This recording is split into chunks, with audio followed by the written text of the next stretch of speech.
This tape is made in part from a segment of an individualized learning system pack which I wrote 2 summers ago.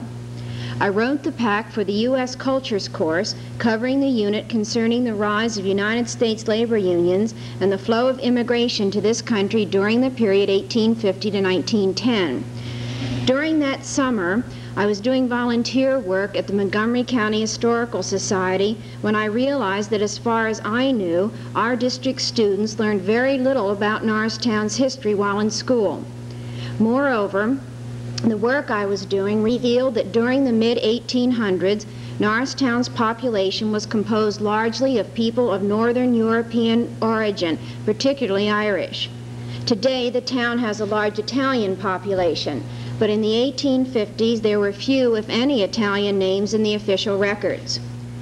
By doing some closer investigation, I found that Norristown was a true microcosm of the country. By that I mean that the changes in the patterns of immigration from Northern European to Southern European, which occurred in this country from 1850 to 1910, occurred in the immigration patterns to this town during that same period. Mr. John Epley, Electronics and Communications Specialist for the district, was kind enough to take a series of slides for me at the Historical Society to illustrate my findings for this part of the unit. When the slides are used as part of the learning pack or in the classroom, there is a cassette tape which I made to accompany them.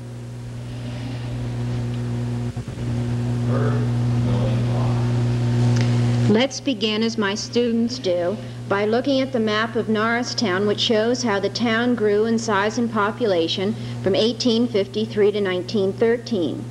If you will look at the bottom of the map at the shaded area nearest the Schuylkill River, you will see that part of town where the population pattern changes occurred. As the population increased from 6,024 to 30,265 during the time 1850 to 1910, its character transformed in this lower part of town from basically Northern European, again Irish, to largely Southern European, Italian. Immigrants were attracted to Norristown by the availability of jobs in the numerous iron and cotton mills and in the stone, marble, and iron mines and quarries. As the face of the population changed, so did the face of the town. This picture and the next show the almost colonial quality of Norristown's buildings during the mid-1800s. This is Frederick Nail's Bakery and Confectionery on Main Street, and this is Sauer's Bookstore, also a downtown shop.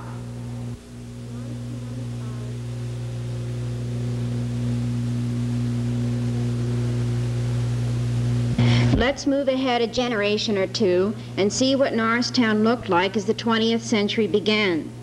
This is turn-of-the-century Main Street. This is a residential area, and this another part of the downtown section. Now that we have set the stage by viewing the physical changes of the town from 1850 to 1910, let's look more closely at her people. Before examining the specific evidence which indicates that there was a definite population change from Northern to Southern European in this town during the 60-year period, spend the next few moments looking, as my students are asked to do, at faces. Faces of people who might well have settled in Norristown. A young blonde girl, perhaps from Ireland or a Scandinavian nation.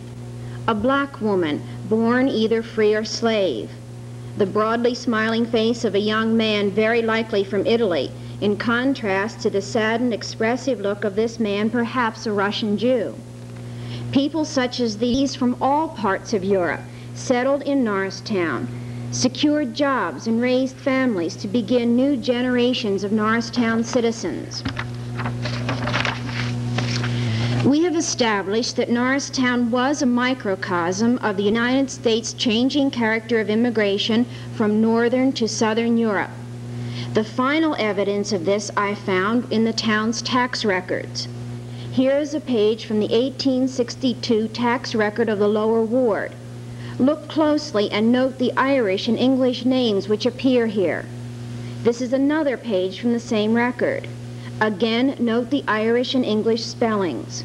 At the same time, notice, if you can, the street names, for you will see in the 1920 records people with Italian names living in the once predominantly Irish neighborhoods. This is just one more example of the 1862 tax record. By 1920, the lower ward of Norristown had become the 4th ward.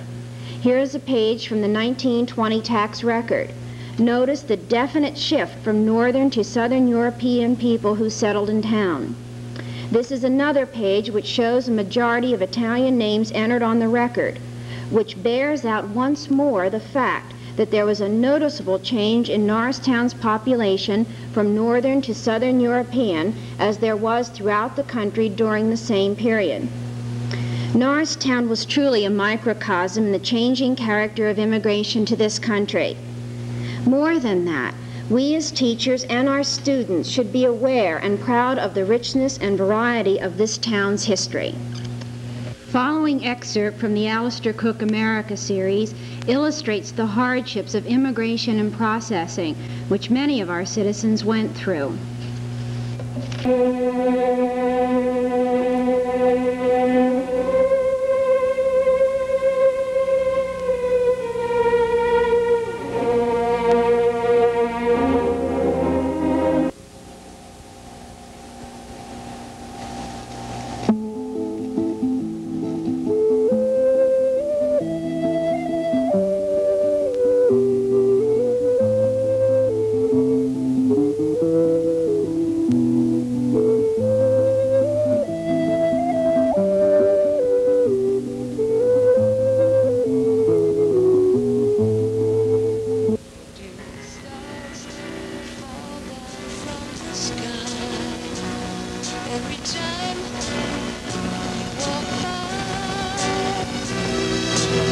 Just like